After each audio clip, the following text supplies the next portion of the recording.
নদীর পার, কখনো ফুটপাতের পাশের দোকান, কখনো বা পশ রেস্টুরেন্ট। খাবারের খোঁজে তিনি ঘুরে বেড়ান পুরো বাংলাদেশ। তিনি আমাদের সবার প্রিয় মীর রায়হান মাসুদ, আমাদের রায়হানিজম ট্রাভেল অ্যান্ড ফুড ব্লগের। ভাই কেমন আছেন? সারা বাংলাতে আপনাকে স্বাগত। Thank you. আমি আপনাদের একটা প্রশ্ন করতে চাই, আপনারা কি সব রাজনৈতিক খবর সবার আগে পান? হ্যাঁ, অবশ্যই। কারণ ওই যে মিছিলে বলে সারা বাংলায় খবর দে। হ্যাঁ, এইটাই। আমরা সারা বাংলায় সবার আগে খবর পাই এবং সর্বশেষ খবর সবার আগে এবং নির্ভুল খবর আমরা দেওয়ার চেষ্টা করি। তো ভাইয়া, আপনি আমাদের শোতে এসেছেন।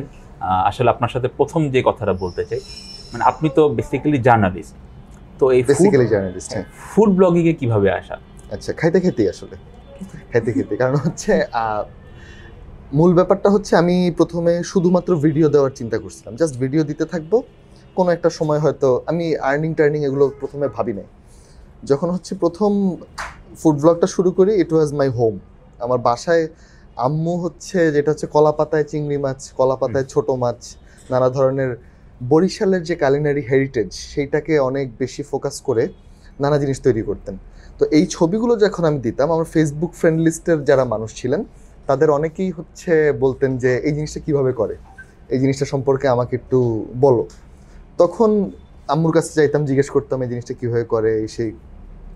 তো একটা সময় পরে আমি চিন্তা করলাম একটা পেজ খুলি না কেন, শুধুমাত্র খাবার কেন্দ্রিক বা ট্রাভেল কেন্দ্রিক, যেহেতু অনেক জায়গায় ঘোরা হয়েছে। তো আমার একটা বড় ল্যাকিংস হয়ে গেছে তখন। আমি অলরেডি আপনার রাশিয়া, ইংল্যান্ড, ইন্ডিয়া 5-6 বার ঘোরা হয়ে গেছে। তারপরে হচ্ছে আমি চ্যানেলটা খুলছি। তো ওই ফুটেজগুলো আমি কখনো নেইনি, ওগুলো আসলে র্যান্ডমলি ঘুরছি। দেন যখন খুলি তখন শুধু বাংলাদেশের জিনিসপত্রই আমার দেওয়া হয়। আস্তে আস্তে ধীরে ধীরে যখন দেখলাম আমার একটা নিশ তৈরি হয়েছে, আপনি তো জানেন সোশ্যাল মিডিয়াটা নিশ বলে একটা ব্যাপার আছে। এবং নিশটা কি, আমি যেহেতু আমার গুলশানে অফিস, গুলশানের একটা বড় ঝামেলা হচ্ছে কি, দেখবেন যে আপনি একটা মানুষ 5 লাখ টাকা পর্যন্ত বেতন পাচ্ছে, আরেকটা মানুষ তারই অফিসে নিচে হয়তো সিকিউরিটি গার্ড হিসেবে কাজ করতেছে বা কোনো একটা এটিএম বুথের সিকিউরিটি গার্ড হিসেবে কাজ করতেছেন, তার বেতন হচ্ছে 8 থেকে 10 হাজার টাকা। দুইজন মানুষেরই খাবার সোর্স গুলশান একই জায়গায়। একজন হয়তো বাসা থেকে খাবার নিয়ে আসতেছে, অথবা সে হচ্ছে খুব পশ কোনো রেস্টুরেন্টে তার হচ্ছে একটা আছে, সে 300 থেকে 500 টাকা এক বেলায় খরচ করতে পারে। আরেকজন হচ্ছে তার বাজেট হচ্ছে 60 থেকে 100 টাকা হাইয়েস্ট, তাও কারণ তার হচ্ছে আপনার মোটামুটি 3 বেলায় বাইরে খেতে হবে, 3 বেলা বাইরে খেতে হবে, তার থাকার জায়গা ওইখানে কোনোভাবে অ্যাকোমোডেশন একটা দেয়। সো আমি যখন ভিডিও করা শুরু করি, আমার মাথায় এত কিছু ছিল না, বাট আমি দেখছি এই মানুষগুলো আমাকে ফলো করে। কারণ হচ্ছে আমি গুলশানের 90 টাকার মধ্যে হচ্ছে আপনার ফ্রাইড রাইসের প্ল্যাটার, চিকেন ফ্রাই, হ্যাঁ, বার্লিন বেকারি। তারপর হচ্ছে 60 টাকার মধ্যে কোথায় খিচুড়ি পাওয়া যায়, কোন খালা কোথায় বিক্রি করে, কোন গলিতে পাওয়া যায়। গুলশানের 113 নম্বর রোড এমন একটা জায়গা যেখানে আপনি হচ্ছে কোরিয়ানাও পাবেন, আবার ওইখানেই আপনি 100 টাকার মধ্যে 2 জন অনায়াসে খেতে পারবেন ডিম খিচুড়ি। সো এই যে একটা আপনার শ্রেণীর পেশার মানুষের জন্য একই জায়গায় ব্লগ করতে করতে দেখতেছি ওইখান থেকে আমি একটা নির্দিষ্ট রেভিনিউ পাইতেছি। তো আমার যখন প্রথম $1 দেখি, আমি তখন মনে করি ওইটাই আমার প্রথম ফুড ব্লগিংয়ের শুরু। তখন আমার আগ্রহটা তৈরি হয়েছে যে না, এখান থেকে কিছু ইনকাম করা যায়। তো ইনকাম করা যায়, এবং আমার কাছে মনে হয়েছে যে this is a huge field, এখানে আসলে $1 মিলিয়ন পড়ে আছে, জাস্ট এটা নিতে হবে প্রপার ওয়েতে, প্রপার অ্যালগোরিদম সেট আপে। তো ওই জিনিসটা আমার মাথায় সবচেয়ে বেশি ক্যাচ করছে। এবং তখন থেকেই আসলে আপনার ফুটপাত থেকে শুরু করে, আপনি যেটা বলতেছিলেন শুরুতে, নদীর পাড় থেকে ফুটপাত, সত্যিকার অর্থেই তাই। এবং আমার একটা স্পেশাল ব্লগ আছে, আমি খুব পছন্দ করি ওইটা। সেটা হচ্ছে গুলশান থেকে বনানী যাওয়ার সময় একটা ব্রিজ পড়ে, টারংয়ের যাওয়ার সময় ওই ব্রিজের নিচে একটা আপনার খাবার দোকান আছে। এই খাবার দোকানে খাবার আসে হচ্ছে আপনার করাইল বস্তি থেকে, এবং ওইখানে আপনার গাড়ির ড্রাইভার থেকে শুরু করে ব্যাংকের এমডি সবাই খায়। অদ্ভুত ব্যাপার, মানে একটা জায়গাতেই মানে একদম একেবারেই মানে ভিন্ন দুই পেশার মানুষ এবং আয় শ্রেণীর মানুষ। এবং আমার কাছে মূল ফোকাসটা সবসময় থাকে আয় শ্রেণীটাই, কারণ হচ্ছে সবাই আসলে একই জিনিস এফোর্ড করতে পারবে বা পছন্দ হবে এটা তো হয় না। কিন্তু যখন আমি নির্দিষ্ট একটা আয় শ্রেণীর কোনো একটা পারপাস সার্ভ করতে পারতেছি, এরা যখন খুশি হয়ে বলে ভাই আপনি এই জিনিসটা ভিডিও করছেন, এই জিনিসটা আমার কাছে মনে হয় একটা প্রাপ্তি। আর সাথে ডলার তো আছে, যেটা হচ্ছে ইনসেন্টিভ। এটাই যেটা বললেন যে মানে করাইল বস্তি থেকে খাবারটা আসে, বা 60 টাকা একটা ডিম খিচুড়ি, বা 80 টাকার গুলশানে সেই চিকেন ফ্রাইড রাইস, চাইনিজ সবজি, মানে আপনার ম্যাক্সিমাম ব্লগ আমরা দেখি মানে এই রিলেটেড, মানে অন্য ফুড ব্লগারদের যেরকম দেখি ধরেন তারা 5 স্টার রেস্টুরেন্টে যাচ্ছে বা একটু পশ রেস্টুরেন্ট বা চাইনিজ বা মানে কিন্তু আপনার মানে 80% যদি ধরি 80 থেকে 90% একদম একদম লোকাল, মানে একদম লোকাল। আপনি ওই কাঠের টেবিল বা কাঠের চেয়ারে বসা, মেলামাইনের প্লেট। আপনি কিন্তু মনে করাই দিন নদীর পাঙ্গাস কিন্তু বেশ এক্সপেন্সিভ। হ্যাঁ, এটা কিন্তু এক্সপেন্সিভ, এটা আমরা পরে আসবো। মানে এই যে আপনার মানে এইটা যে করে, মানে কখনো কি এরকম মনে হয়েছে যে আমি একটা জনারে আসলে আটকে যাচ্ছি, মানে টনল এতে যাওয়া আটকে যাচ্ছি এটা মনে হয় না, কারণ হচ্ছে ফেসবুকের যে ব্যাপারটা আমি যেটা বুঝি, ফেসবুক এবং ইউটিউব একটা অ্যালগোরিদমের ভিত্তিতে কাজ করে। আপনার কন্টেন্টটা তাদের কাছেই পৌঁছবে যারা আপনাকে ভ্যালু দিচ্ছে, আপনি যাদেরকে ভ্যালু দিচ্ছেন। এখানে হচ্ছে কিন্তু একটা গিভ অ্যান্ড টেকের ব্যাপার আছে। তো এই গিভ অ্যান্ড টেকের ক্ষেত্রে আমি তাদেরকে ভ্যালু দিচ্ছি, তাদের লাইফস্টাইলকে আমি সম্মান দেখায় একটা জায়গার নির্দিষ্ট ভ্লগ যখন করা শুরু করছি, তারা কিন্তু আমাকে রিওয়ার্ড দিচ্ছে দেখে আমার ভ্লগটা, তারা পুরোটা দেখে, শেয়ার করে, আমার প্রেজ করে। এগুলো কিন্তু আমার একটা সোশ্যাল আর্নিং, এটা টাকা দিয়ে আসলে এটা বিচার করা যাবে না। সো আমার কাছে মনে হয় যে এই জিনিসটা আমার চলতে থাকবে। আমি যদি স্পেশাল কোনো কিছু করি, হ্যাঁ ওটা কোনো একটা শুক্রবার হইতে পারে, শনিবার হইতে পারে, কিন্তু এই জিনিসটা যদি আমার রানিং না থাকে, আমার ভিউয়ার যে ধরেন আমার এখন 3,20,000 ফলোয়ার আছে, এই 3,20,000-এর মধ্যে 3 লাখই হচ্ছে এই জন্য আমাকে ফলো করে। তো ওদের পারপাসটা যদি আমি সার্ভ না করি, সো এখানে আসলে আমার মনে হয় যে ওই যে এথিক্যাল যে একটা ওইখানে একটা ডিলেমায় পড়ে যাব। আমরা ঢাকার ভিতরে তো আছি, ঢাকার বাইরেও কিন্তু এরকম প্রচুর রেস্টুরেন্ট, মানে আপনিও গিয়েছেন, মানে আমরা সবাই জানি যে লোকাল, একদম লোকাল, মানে সেটার আসলে হয়তো নামে মাত্র একটা নাম ফলক আছে। মানে এই রেস্টুরেন্টগুলোতে গিয়ে মানে যখন আপনি দেখেন যে একটু দামি খাবার, হয়তো রেস্টুরেন্টটা খুব নর্মাল, নদীর পাঙ্গাসের কথা যেটা আমরা বলতেছিলাম, মানে হয়তো মনে করবে যে নদীর পাড়ের দোকান বা ছোট দোকান, কিন্তু দাম হয়তো কমই হবে, কিন্তু দেখা যাচ্ছে দাম অনেক বেশি, কিন্তু তারপরও মানুষ গিয়ে খাচ্ছে। মানে এইটার এক্সপিরিয়েন্স আসলে কিরকম? মানে আপনি হয়তো কম দামে হোটেলে খেতে গিয়েছেন, কিন্তু দেখলেন যে আসলে অনেক দাম। এখানে একটা ব্যাপার হয়, আমি যেহেতু একা যাই, অনেক সময় দেখতেছেন 1200-1300 টাকা বিল আসতেছে, আমি কিন্তু মিলটা পুরোটা নেই। ওই মিলটাই ওইখানে আসলে মানুষ একা যাওয়ার জন্য যায় না, 3-4 জন মিলে যায়, একটা গাড়ি ভাড়া করে অথবা বাসে যায়। সো ওই মিলটাই কিন্তু তখন 250 থেকে 300 টাকা পড়ে পার পার্সন, মানে ভাগাভাগি করে খেলে। যেমন আমি রিসেন্টলি একটা এক্সপিরিয়েন্স বলি, ভাটিয়াপাড়ার হচ্ছে গোপালগঞ্জের ভাটিয়াপাড়া, ওইখানে রেলওয়ে স্টেশনের পাশেই একটা হোটেল আছে, খুবই এক্সক্লুসিভ, মিলন হোটেল। ওই মিলন হোটেলের এক্সক্লুসিভিটি এইখানে যে ওরা বেসিক্যালি মধুমতি নদী থেকে যে মাছটা তুলে আনে, ওটা বাজারের প্রথম যে লটের মাছটা ওরা কিনে নিয়ে আসে। এবং আমার এক বড় ভাই আছে, উনি ওইখানকার স্থানীয়, উনি সেদিন আমার মেসেজ দিল যে তোর এই মিলন হোটেলের জ্বালায় আমরা বাঁচতে পারতেছি না। কেন? ওরা হচ্ছে ওইখানকার সেরা মাছগুলো তুলে নিয়ে আসে, উনি যে বাজারে গিয়ে মাছগুলো কিনবে এটা উনি পারে না। তো ওই মিলন হোটেলে গিয়ে দেখলাম যে আপনার বাইলা মাছ, সেজুতি মাছ আর হচ্ছে নানা পদের 5 মিশালি মাছের একটা প্যাকেজ আছে, ওটার দাম হচ্ছে 800 টাকা। তো এই 800 টাকার যে প্যাকেজটা, এটা অনায়াসে আপনারা 3-4 জন খাইতে পারবেন। কিন্তু আমি যেহেতু একজন গিয়ে দেখাচ্ছি যে এই জিনিসটা 800 টাকা, তখন হচ্ছে একটা একটু কনফিউশন তৈরি হয়, কিন্তু এটা মুখে আবার বলে দেই যে হ্যাঁ এত দামি কেন আর কি, যে আপনারা চাইলে শেয়ার করে খেতে পারবেন। তারপর হচ্ছে ওইখানে হরিণা চিংড়ি খাইছি, এই জিনিসটা খুব এক্সক্লুসিভ ছিল, খুবই মজাদার। এবং নদীর মাছ এমন একটা জিনিস, আমাদের খুব নিজস্ব যে জিনিসগুলো আছে, আপনি যদি বাংলাদেশের কালিনারি ইতিহাস চিন্তা করেন, তার মধ্যে হচ্ছে মাছ একটা। মাছে ভাতে বাঙালি তো খুব ফেমাস একটাই মাছ জিনিসটা কিন্তু একান্তই আমাদের আপন। আমরা যেইভাবে মাছ খাই, যেই তরিকায় যেই প্রক্রিয়ায় মাছ খাই, পৃথিবীর কোথাও এত তরিকায় মাছ খায় না। পৃথিবীর বেশিরভাগ জায়গা হচ্ছে স্টিমড ফিশ, বারবিকিউ, আর হচ্ছে ধরেন কেউ হয়তো খুব ডিপ ফ্রাই করে। হ্যাঁ, কারিটা কিন্তু এই যে আমাদের থেকে নেওয়া, পশ্চিমবঙ্গ, বাংলাদেশ, আমরা এই কারিটা বেসিক্যালি খাই সবচেয়ে বেশি।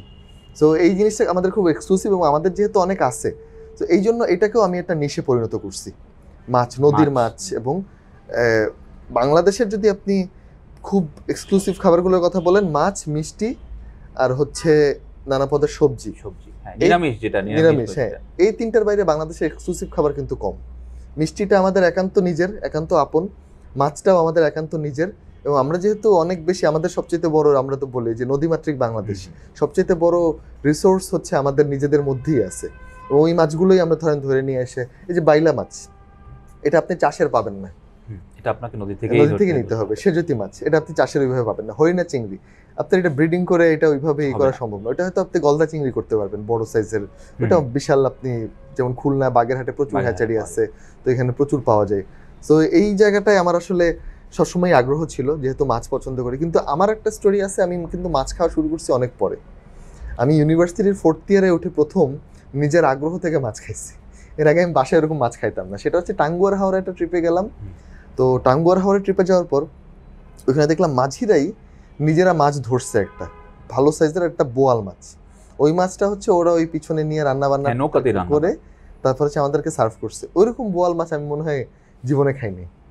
ওয়ান অফ দ্য বেস্ট, মানে আমার এখনো পর্যন্ত চোখে ভাসে। হ্যাঁ, আপনার আরেকটা যেটা মানে পাঙ্গাস মাছের প্রতি আপনার একটা ফ্যাসিনেশন আছে আমরা দেখি, মানে আপনি বেশ কয়েক জায়গায় গিয়ে বরিশালে, গোপালগঞ্জে, মানে এবং পাঙ্গাসের বিশেষ করে তেলের পেটি যেটা আপনি বলেন তেলের, এটার পিছনে আসলে কোনো মানে স্পেশাল কারণ যে বাসাতে আপনি বলতেন মাছ কম খেতেন, মানে প্রথম পাঙ্গাস মাছ খাওয়ার অনুভূতিটা যদি বলেন? আচ্ছা, প্রথম পাঙ্গাস মাছ খাওয়ার অনুভূতি আসলে আমার মনে নেই, কবে প্রথম পাঙ্গাস মাছ খাইছি এটা আমার মনে নেই। তবে পাঙ্গাস মাছের একটা, আমি যদি সিরিয়াসলি উত্তর দিই ব্যাপারটাই, পাঙ্গাস মাছ হচ্ছে বাংলাদেশের গরিব মানুষের, স্পেশালি যারা হচ্ছে লোয়ার ইনকাম পিপল, তাদের আমিষের সবচেয়ে বড় উৎসর একটা। কারণ বাংলাদেশে যদি চাষের পাঙ্গাসটা বলেন, খুব অ্যাভেলেবল, আপনি খুব কম দামে আপনি কিনতে পারতেছেন, এবং মোটামুটি মানুষ কিন্তু তেলাপিয়া, পাঙ্গাস, কই এই তিনটা জিনিস খাওয়ার চেষ্টা করে। আমি নদীর পাঙ্গাসটা এক্সক্লুসিভলি খাইছি প্রথম হচ্ছে আপনার বরিশালে একটা দ্বীপ উপজেলা আছে, মেহেন্দিগঞ্জ বলে জায়গাটার নাম। ওইটা এতই রিমোট, ওইখানে আপনি লঞ্চ অথবা স্পিড বোট ছাড়া যেতে পারবেন না। লঞ্চে বেশ খানিকটা সময় লাগে, ওইটা আমার জন্য কস্ট ইফেক্টিভ আর টাইম ইফেক্টিভ ছিল না, যেখানে স্পিড বোটে গেলাম, তারপর হচ্ছে মুন্সি হোটেল খুঁজে বের করলাম, তো টেকেরহাট জায়গাটার নাম। মুন্সি হোটেলে গিয়ে দেখলাম যে ভাই এলাহি কারবার, ওইখানে 350 টাকা এক পিস মাছ, ওই দ্বীপ উপজেলায়।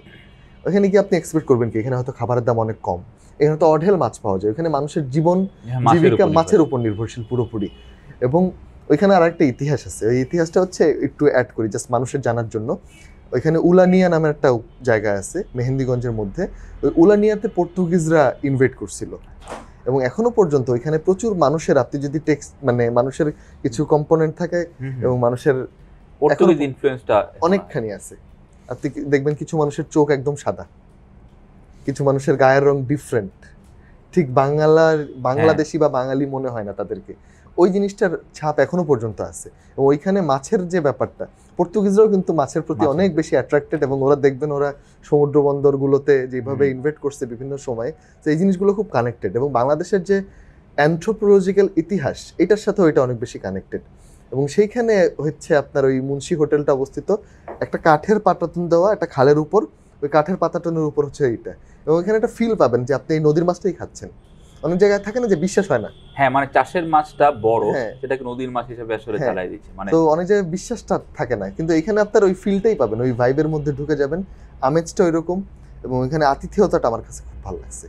মানে আমি যে ফুড ব্লগার, এটা তো ওইখানে জানে না আসলে। ঢাকা শহরে অনেক জায়গায় জানে, অনেক মানুষই আমাকে ওইভাবে আপ্যায়ন করার চেষ্টা করে, বাট ওইখানে যাওয়ার পর কিন্তু আমি একজন সাধারণ কাস্টমার হিসেবে যে আপ্যায়ন পাইছি, এটাই আমার ভালো লাগছে। এবং অনেক জায়গা থাকে, যেমন ধরেন আমি অনেক সময় রিভিউ দেওয়ার সময়ও বলি যে এই জায়গাটাতে খাবার কেমন এটা আমার কাছে মুখ্য না। আমি ওইখানে গিয়ে, যেমন আপনি তো টিএসসি যান, টিএসসিতে আমরা পৃথিবীর সবচেয়ে জঘন্যতম চাটা খাই আমার মতে। এবং ওই জঘন্যতম চাটা যেই তৃপ্তি নিয়ে খাই, কারণ হচ্ছে ওইখানে মানুষের কারণে একটা কমফোর্ট জোন। এই যে স্বপন মামা চিনতেছে, মান্নান ভাই চিনতেছে, মানুষকে ডাক দিচ্ছে, এই রায়হান ভাই কেমন আছেন, এনভায়রনমেন্টটাই আসলে ডিফারেন্ট। এক্স্যাক্টলি, ওই এনভায়রনমেন্টের কারণেই আমি মনে হয় মুন্সি হোটেল আবারও যাব, কারণ ওই আতিথেয়তাটা পাইছে। এবং ওরা পরবর্তীতে আমাকে ফেসবুক পেজে নক দিয়ে বলতেছে ভাই এটা তো হেভি করে দিচ্ছেন। এবং ওইটা আমার লাইফেরই one of the best blog experience আমি বলবো। আচ্ছা, খুব ভালো লাগছে। বরিশালের কথা বললেন, মানে সারা দেশে তো আসলে আনাচে কানাচে অনেক ধরনের রেস্টুরেন্ট আছে, মানে হয়তো আমরা জানিও না, মানে আপনাদের কল্যাণে হয়তো আমরা দেখতে পাচ্ছি। তো এই যে খাবারের ব্যাপারটা বললেন, মানে আমরা তো হয়তো অনেকে মনে করি যে লোকাল রেস্টুরেন্ট বা গ্রামের দিকে হাইজিনের ব্যাপারটা আসলে খুব একটা ভালো হবে না, কেমন না কেমন রান্নাঘর বা কিভাবে রান্না করছে, কিন্তু ঢাকার রেস্টুরেন্টের মতো না। তো এই ব্যাপারগুলো আপনি আসলে কিরকম দেখেছেন, মানে তারা আসলে হাইজিনটা কিরকম মেনটেন করে? আচ্ছা, এখানে যেটা দেখছি, ধরেন মিলন হোটেলের কথা যদি বলি, এই রেস্টুরেন্টগুলো সাধারণত কি হয়, পারিবারিক হোটেল হয়। যিনি বসতেছেন উনি হাজব্যান্ড, যিনি ভিতরে কোটাকুটি করতেছেন উনি দেখবেন ওয়াইফ, আবার খাবারটা বাড়তেছে হচ্ছে ছেলে, এটা আবার ওরাও খায়। সো এইখানে আসলে হাইজিন ব্যাপারটা আমি খুব একটা ওই সিরিয়াসলি ওইখানে দেখি না, কারণ হচ্ছে ওইখানে খুব পারিবারিক সিস্টেমে যখন রান্না করা হয়, আমার মনে হয় তারা নিজেদের কথা চিন্তা করেও রান্না করে, এবং নিজেদের রান্নাটাও যেহেতু ওরা করতেছে, সো এখানে হাইজিনটা ওইভাবেই মেনটেন করে, যেটা বাসায় যেভাবে আসলে হয়। আপনি যখন বাসায় রান্না খান, তখন কি আপনি গিয়ে কিচেনে দেখেন যে এখানে হাইজিন মেনটেন হচ্ছে কিনা? আমার কাছে এই জিনিসটা মনে হয়। তবে হ্যাঁ, কিছু কিছু জায়গায়, যেমন ধরেন আমি বলবো যে ঢাকা শহরে যদি দেখেন, ঢাকা মেডিকেলের অপোজিটে কিছু হোটেল আছে, আমি মনে করি না এখানে খুব ভালো হাইজিন মেনটেন হয়, কিন্তু ওইগুলো ফুড ব্লগে দেখানো আমি মনে করি গুরুত্বপূর্ণ। কারণ ঢাকা মেডিকেলে যারা বিভিন্ন দেশের আনাচে কানাচে থেকে আইসে ওইখানে থাকতেছেন, আপনি জানেন ঢাকা মেডিকেলের এক্সপিরিয়েন্স ভিতরকারী, ওদের আসলে হাইজিনের কথা চিন্তা করার সময় একদমই। আমি যে ক্লাসটার জন্য ভিডিওটা করতেছি, এইটা আমার মাথায় তখন ভাবনায় রাখা দরকার। হাইজিন দেখা দরকার হচ্ছে যেখানে মানুষ অনেক টাকা দিয়ে খাইতেছে, এবং অনেক টাকা বলতে কি মানে যেখানে শুধুমাত্র বাধ্য হয়ে যাইতেছে না, হ্যাঁ মানে তার রসনাম বিলাস মিটাতে যাচ্ছে, আড্ডা দিতে যাচ্ছে, ওইসব জায়গায় হাইজিন যে খুব ইম্পর্টেন্ট। পুরান ঢাকার কথা উঠলো, মানে আমরা জানি যে ফুড ব্লগিং যারাই করেন বা সাধারণ মানুষ যারা, পুরান ঢাকার খাবারের একটা আলাদা ভাইব আছে। মানে আপনিও পুরান ঢাকার প্রচুর ভিডিও করেছেন, মানে এটার ভিতর মানে বিশেষ কোন জায়গাটা আপনার লেগেছে, মানে এই জায়গাটাতে আসলে পুরান ঢাকাতে যাওয়াই উচিত, মানে যেতেই হবে মাস্ট? যেতেই হবে মাস্ট এরকম কোনো জায়গা আমার কাছে মনে হয়নি। কারণ পুরান ঢাকা খাবারগুলো কি হয়েছে, একটা সময় পরে ম্যানচেস্টার ইউনাইটেড আর ব্রাজিলের মতো হয়েছে, ওরা আর আগের মতো নাই, এই ব্যাপারটা চলে আসছে। এখন আগের মতো না থাকলেও পুরান ঢাকার মূল কনসেপ্টটাই হচ্ছে মানুষ। আপনি দেখবেন মানুষ লুঙ্গি পরে KFC-তে খাইতেছে, লুঙ্গি পরে পিৎজা হাটে যাচ্ছে, বনেদি ব্যবসায়ী পায়ের উপর পা তুইলা আপনার ওইখানে আপনার একটা টুথপিক দিয়ে দাঁতে খিলান দিয়ে তারা হচ্ছে ওইখানে পিৎজা খায়। সো এই মানুষগুলো যখন হচ্ছে বিভিন্ন দোকানে যায়, ওখানে যখন আড্ডা জমায়, ওই আড্ডাগুলো ওইখানে হচ্ছে প্রাণ। আপনি ঢাকা শহরের অন্য কোথাও সেফলি রাত 3টায় 2টা মেয়ে যারা হচ্ছে হোস্টেলে থাকে ওরা চিন্তা করতে পারবে না, কিন্তু ওইখানে গিয়ে তারা খাওয়া দাওয়া করে আসতে পারবে। পুরান ঢাকায় এই সেফটিটা তারা এনশিওর করে অটোমেটিক্যালি, এটা কোনো আরোপিত জিনিস না, এটা ওইখানের কালচারই। এটা 2টা মানুষ যাচ্ছে, আমি মেয়েদের কথা আলাদাভাবে বললাম কারণ হচ্ছে ওই যে মানুষের মধ্যে একটা আলাদা ভ্রাতৃত্ববোধ এবং সম্পর্কের ব্যাপার আছে, যেটা আমি শাহ সাহেবের বিরিয়ানিতেও দেখছি। ওখানে সকালবেলা গিয়ে কেউ কিন্তু হুড়োহুড়ি করে না জায়গা নিয়ে, যারা দাঁড়ায় খাওয়ার তারা দাঁড়ায় খাচ্ছে, যারা বসে খাওয়ার তারা বসে খাচ্ছে, যারা জায়গা পাচ্ছে না ওরা দাঁড়ায় আছে কখন দিবে ওই লোকটা। এবং পুরান ঢাকার বেশিরভাগ ব্যবসায়ী কিন্তু খুব রাগী হয়, এরা আপনাকে জানেন এই যে 2বার বলবেন দেখতেছেন না আমি কাজ করতেছি, এরকম একটা কথা উত্তর দিয়ে দেবে, আপনার ভালোও লাগবে না তখন, কিন্তু অনেকেরই ভালো লাগে এই জিনিসটা। অনেকেই মনে করে যে এটাই হচ্ছে একটা আতিথেয়তা, তাদের নিজস্ব একটা ব্যাপার। সো পুরান ঢাকার হচ্ছে পুরো ব্যাপারটা হচ্ছে আমেজ, ভাইব, ওই ভাইবেই টিকে আছে পুরো ব্যাপারটা। এখানে খাবার, হ্যাঁ খাবার যদি আমাকে জিজ্ঞেস করেন আমি কিছু রেস্টুরেন্ট তো অবশ্যই বলবো। এর মধ্যে একটা হচ্ছে মালিটোলা একটা জায়গা আছে, মালিটোলার হচ্ছে রশি বিরিয়ানি। এই রশি বিরিয়ানিতে যাওয়া উচিত আমার মনে হয়। এখানে খুব মজার একটা তেহারি পাওয়া যায়, 100 টাকা দাম। এর বাইরে যারা গ্লাসি পছন্দ করে, খাসির গ্লাসি, এটা হচ্ছে নয়া বাজারের ভিতরে হাজি জিন্না নামে একটা রেস্টুরেন্ট আছে, এখানে হচ্ছে একটা খাসির গ্লাসি পাওয়া যায়, অসাধারণ। এগুলো খুবই আন্ডাররেটেড, খুব বেশি মানুষ ওইখানে আসলে এই যে দেখা যায় না, মানে সোশ্যাল মিডিয়ার ক্যারিকেচার দেখা যায় না। ওইখানে গিয়ে দেখবেন একদম লোকালরাই চেয়ারের উপর পা তুইলা বসে খাইতেছে লুঙ্গি পরে, এই ব্যাপারটা ভালো। এবং বণিক কেন্দ্রিক যে দোকানগুলো, কারণ পুরান ঢাকা তো আপনার পুরোপুরি বণিক কেন্দ্রিক, ব্যবসা কেন্দ্রিক। এবং মালিটোলা দিয়ে যখন আপনি জনসন রোডের দিকে যাবেন, আপনি দেখবেন সব হচ্ছে দোকান, বিভিন্ন ধরনের দোকান, এবং সবাই হচ্ছে পাইকারি ব্যবসা করে ওইখানে। ওরা ওই দোকানগুলোতে খায়, এবং ওই দোকানগুলোতে ওরা একদিন খাবার খারাপ পাইলে ওই দোকানে জীবনে আর যাবে না। এই সেম ব্যাপারটা কাজ করে ট্রাক স্ট্যান্ডের ক্ষেত্রে। আপনি যদি ট্রাক স্ট্যান্ডে যান, আপনি ওখানে কখনো খাবার খারাপ পাবেন না, 100% শিওর। আপনার হয়তো দাম এদিক সেদিক মনে হইতে পারে, একটা যেমন তেজগাঁও ট্রাক স্ট্যান্ডের কিছু হোটেল আছে, আপনারা যদি দুর্দান্ত খাবার, আপনার মাছের ডিম ভর্তা আর হচ্ছে যে কোনো একটা মাছ নেবেন, আপনি দেখবেন 150 টাকায় এর চেয়ে ভালো মিল আপনি ঢাকা শহরের কোথাও পাবেন না। হ্যাঁ, এবং ওদিকে একটা হোটেল আছে মনে হয় যে গরুর মাংসের সাথে একটা প্যাকেজ করে দেয়, সিএনজি ওয়ালারা খায় অনেক বেশি। এটা হচ্ছে তেজগাঁও ভিতরের দিকে, ওইটা বেশ মজা। হ্যাঁ, এটা আমি খাইছি। এবার আমরা একটু মূল আমাদের আধুনিক ঢাকার দিকে আসি। মানে এই দিকের রেস্টুরেন্টে আসলে মানে বড় যেগুলো চাইনিজ রেস্টুরেন্ট বলেন বা নর্মাল যে রেস্টুরেন্ট আছে, মানে এগুলোতে তো আপনার অন্যগুলোর চেয়ে একটু কম। মানে এই রেস্টুরেন্টগুলোর এক্সপিরিয়েন্স আসলে কিরকম? মানে এখন আমাদের দামের যে বিষয়টা, আমাদের একটা অভিযোগ থাকে, মানে আমাদের যারা ভোক্তা, যে আসলে আগের চেয়ে অনেক দাম বেড়ে গেছে। মানে আপনারা ফুড ব্লগ দেখাচ্ছেন যে একটা আইটেমের দাম 500 টাকা, মানে এটা আসলে কি আমরা মানে যে খেয়ে পোষাবে কিনা এটা অনেকে চিন্তা করে। মানে এই ব্যাপারগুলো আসলে এখন কি অবস্থা? মানে আগের চেয়ে দাম, বা আমরা যে খেতে যাব দুজন মানুষ, দেখা গেলো 1000 টাকা বিল আসছে, মানে এটাকে আসলে আমরা রেগুলার এফোর্ড করতে পারবো নাকি জাস্ট হয়তো শখে? এই প্রশ্নের উত্তর আমার কাছে খুব সহজ, এটা মানুষের আয়ের উপর নির্ভর করবে সে কোথায় যাবে। তবে হ্যাঁ, আপনি যদি অন্য দেশ ঘুরে আসেন কোনোভাবে, একবার নেপাল যাবেন, একবার ইন্ডিয়া যাবেন, আরেকবার যে কোনো দেশ, আপনার বাংলাদেশকে পৃথিবীর সবচেয়ে এক্সপেন্সিভ দেশ মনে হবে অটোমেটিক্যালি। বাংলাদেশে এই ব্যাপারটা যেটা কাজ করা অনেক রেস্টুরেন্টই আমার ঢোকার পর মনে হয় যে এই রেস্টুরেন্ট আসলে রেস্টুরেন্ট দেওয়ার জন্য করে নাই। আমি এক্সাক্ট শব্দটা বলতেছি না, এখানে হয়তো ডিফেমেশন বা লিগ্যাল ইস্যু আসতে পারে, বাট এই রেস্টুরেন্টটা দেওয়ার অন্য কোনো উদ্দেশ্য আছে। রেস্টুরেন্ট খোলা, 3-4 জন ওয়েটার আছে, অনেকক্ষণ পরে আসবে ডাকার, এদের আসলে সার্ভিসের প্রতিও অত মনোযোগ নেই, খাবারের প্রতিও মনোযোগ নেই, কিন্তু দাম কিন্তু রাখতেছে একটা মিল 350 টাকা। বুঝতে পারছেন তো? সো এই রেস্টুরেন্টগুলো আসলে আমাদের অ্যাভয়েড করাই ভালো। আমাদের তো একটা কমন সেন্স আছে, কোনো ফুড ব্লগার দেখাক যেই দেখাক আমি যাব না। যেমন কিছু রেস্টুরেন্ট আছে আপনার, যেমন গুলশান, মতিঝিল এবং পল্টন, এই 3টা জায়গায় কিছু রেস্টুরেন্ট দেখবেন অনেক বেশি এক্সপেন্সিভ, ওদের খাবারের মানও খুব ভালো। যেমন 80 টাকায় ডিম ভাজা বিক্রি করতেছে, 80 টাকায় 2টা বেগুন ভাজা বিক্রি করতেছে, আলু ভর্তার দাম 50 টাকা।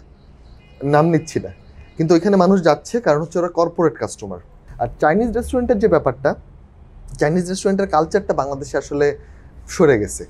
আগে আমরা যেটা দেখতাম যে বাবা মার সাথে আত্মীয়-স্বজন সবাই মিলে মাসে একদিন হয়তো ওই রেস্টুরেন্টে ডিম লাইট জ্বালানো থাকতো এবং খুব কোজি একটা এনভায়রনমেন্ট থাকতো, 3 পদের সস থাকতো, সস, স্যুপ, আর একটা থাকতো হচ্ছে পানির মধ্যে 2টা কাঁচামরিচ ভাজতেছে। হ্যাঁ, খুবই কমন। এই যে নস্টালজিয়া, এই নস্টালজিয়াটা আসলে চলে গেছে, কারণ চাইনিজটা এখন স্ট্রিট ফুডে চলে আসছে অনেকখানি। আপনি দেখবেন ফ্রাইড রাইস পাওয়া যাচ্ছে, চাউমিন পাওয়া যাচ্ছে, স্যুপ পাওয়া যাচ্ছে, সবই স্ট্রিটে এবং মোটামুটি খুবই রিজনেবল প্রাইসে। আপনি কেন ওই যে ওই নিভু আলুর রেস্টুরেন্টে গিয়ে ওখানে বসে এক্সপেন্সিভ খাবারটা, বুফেতেও কিন্তু এখন সব চাইনিজ আইটেম এক্স্যাক্টলি, হ্যাঁ, একটা বড় অংশই চাইনিজ থাকে। সো এখানে মানুষের খাদ্যাভ্যাস যেরকম চেঞ্জ হয়েছে, কালচারাল ব্যাপারটা চেঞ্জ হয়েছে এবং স্ট্রিট ফুড আসাতে অনেক বেশি। যেটা হচ্ছে খুলনায় গিয়ে আমি একটা জিনিস দেখলাম যে একটা কফি শপ যেটা হচ্ছে নর্থ এন্ডের মতো সার্ভিস দিচ্ছে, কফি ওয়াইজ বলেন, ফুড ওয়াইজ বলেন, সব দিক থেকে, কিন্তু এখানে কফির দাম অর্ধেক। কেন? কারণ ঢাকায় তো নর্থ এন্ডের 12 লাখ টাকা একটা স্পটের ভাড়া দেওয়া লাগতেছে, ওর দেওয়া লাগে হয়তো 50,000 থেকে 1 লাখ। সো ও আপনাকে অর্ধেক দামে কফি দিলেও সেম কাছাকাছি এটা রাখতে পারবে এবং কাছাকাছি স্ট্যান্ডার্ড ধরে রাখতে পারবে। হাইজিনের ব্যাপারটা যেটা বললাম, কিছুদিন আগে আমরা জানি বেইলি রোডে আসলে আগুন লেগে রেস্টুরেন্টে আগুনটা লাগলো। এরপর থেকে একটা কথা উঠেছিল যে মানে ফায়ার এক্সিট কিংবা আগুন নির্বাপন, মানে এরকম ব্যবস্থাগুলো আছে নাকি, এরা তো ফুড ব্লগাররা দেখায় না।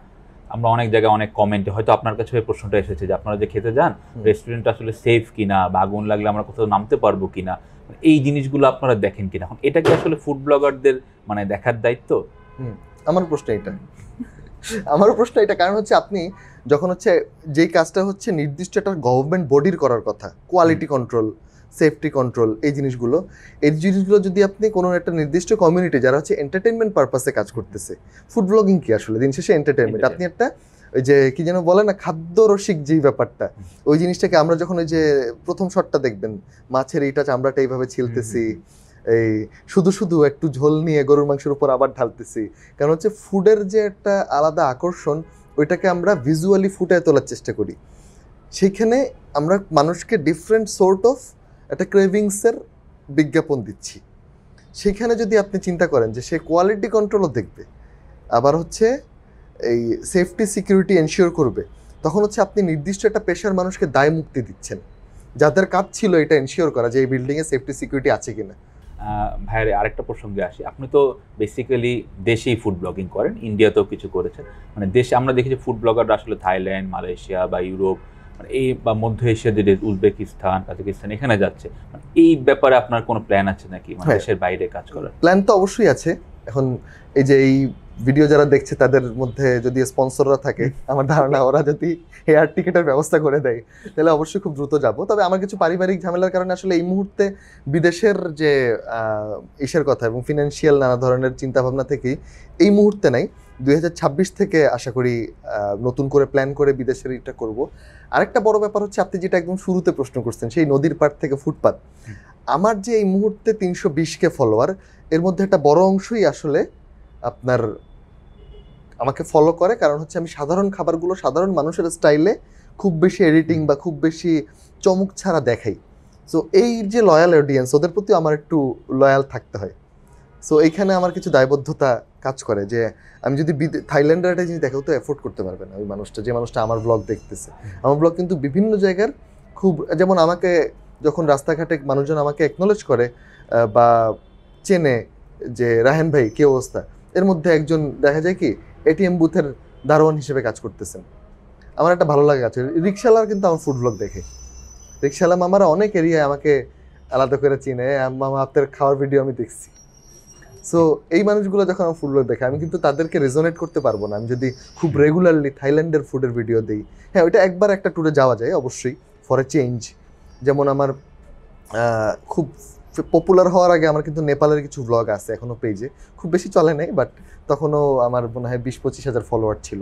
ইন্ডিয়ার কিছু ব্লগ আছে, ইন্ডিয়াতে এখন ট্যুরিস্ট ভিসা বন্ধ, সো মানুষজন খুব একটা রিলেট করতে পারবে না, যেহেতু আবার যাওয়ার প্ল্যানও করতে পারবে না। সো দেখি আমি যদি সামনে কখনো সব পরিস্থিতি নর্মাল হয় তখন চেষ্টা করব।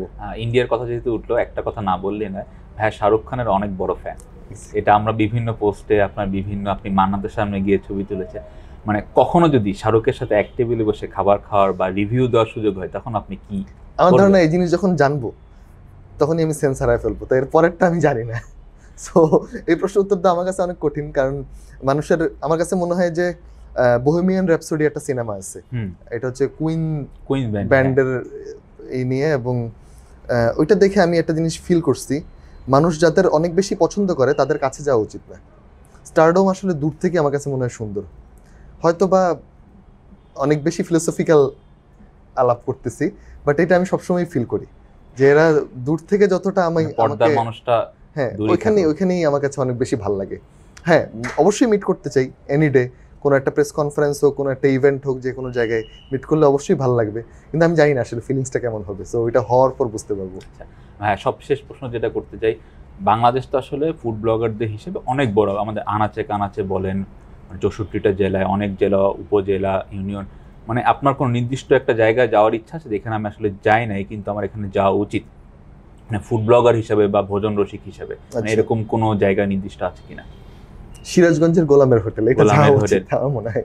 এটা ফুড ব্লগারদের জন্য বাংলাদেশে ম্যান্ডেটরি একটা জায়গা, অন্যতম, মানে যমুনা নদীর পাড়ে আসলে নদীর মাছ। এবং সত্যি কথা আমি উত্তরবঙ্গ ওইভাবে এখনো এক্সপ্লোর করি নাই। উত্তরবঙ্গ আমার খুবই প্রিয়, ব্লগিং এর জন্য এক্সপ্লোর করি না। আমি পঞ্চগড় ঘুরতে গেছি, রাজশাহী একবার গেছি, আমার কাছে খুবই ভালো লাগছে, এবং আমার কাছে মনে হয় বাংলাদেশের যে নৃতাত্ত্বিক যে বৈশিষ্ট্য, ওইটার সাথে উত্তরবঙ্গের খুব ভালো সম্পর্ক আছে। এবং হ্যাঁ, বরেন্দ্র অঞ্চল, আমি 2 ভাগ থেকেই আমি রাজশাহী যে পদ্মা নদীটা, এটা আমি দেখছি। আমি এটা এই সিরাজউদ্দৌলার এই কথায় যে মুর্শিদাবাদ থেকে দেখছি, আবার এই পাশ থেকেও দেখছি। তো আমি খুব টান ফিল করি, দুই পাশের মানুষের মধ্যে যে হৃদ্যতা, মানুষের মধ্যে কথাবার্তায় যে মিল, এই জিনিসগুলো আমি খুব অনুভব করি। আমি 2022 সালে মুর্শিদাবাদে খুব এক্সটেন্সিভ একটা দারুণ ট্যুর দিয়েছিলাম। তখন হচ্ছে আমার কাছে মনে হয় না যে আমি বাংলাদেশের বাইরে আছি, সত্যি কথা বলতে আমি ফিলই করি নাই। এবং যারা যারা কলকাতায় যায়, আমি তাদেরকে অনুরোধ করব কলকাতার বাইরে বের হইতে। মুর্শিদাবাদ যদি যায় তাদের পুরো চিন্তা ভাবনা চেঞ্জ হয়ে যাবে ওই পশ্চিমবঙ্গ সম্পর্কে, মনে হবে যে না ভাই এইটা আসলে একই ছিল। হ্যাঁ, মানে কলকাতা তো আসলে এখন অনেক হেক্টিক হয়ে গেছে, নিউ মার্কেট, আমরা সবাই আসলে শহর, মানে একটা আরবান একটা আলাদা জায়গা। রায়হান ভাই, আপনাকে অনেক ধন্যবাদ সারা বাংলায় এসে আমাদের সাথে এক্সপেরিয়েন্সটা শেয়ার করার জন্য। আশা করি আপনি ভবিষ্যতে আবারও আসবেন এবং আপনার কাছ থেকে আমরা নতুন আরো কিছু জানতে পারবো। থ্যাংক ইউ ভাই, থ্যাংক ইউ ভেরি মাচ। এবং আমিও আশা করি সারা বাংলায় খবর দেওয়া চালু থাকবে আপনাদের। অবশ্যই। দর্শক, আমাদের এই আলোচনা শোনার জন্য আপনাদের সবাইকে ধন্যবাদ। আশা করি আপনারা সারা বাংলার সাথেই থাকবেন এবং রায়হান ভাইয়ের ফুড ব্লগ বেশি দেখবেন, এবং অবশ্যই তার যে লোকাল খাবার, আমরা যেটা আমাদের নিজস্ব খাবার, নদীর ঘাটে হোক, সেটা ফুটপাতে হোক, কিংবা ভালো কোনো রেস্টুরেন্টেই হোক, আপনারা খাবেন এবং নিজের এক্সপিরিয়েন্সটা অবশ্যই শেয়ার করবেন। সবাইকে অনেক ধন্যবাদ। সাবস্ক্রাইব করতে ভুলবেন না। সাবস্ক্রাইব করতে ভুলবেন না অবশ্যই, রায়হান ভাইয়ের পেজও এবং সারা বাংলার ইউটিউব চ্যানেলও আপনারা অবশ্যই সাবস্ক্রাইব করবেন। সবাইকে ধন্যবাদ।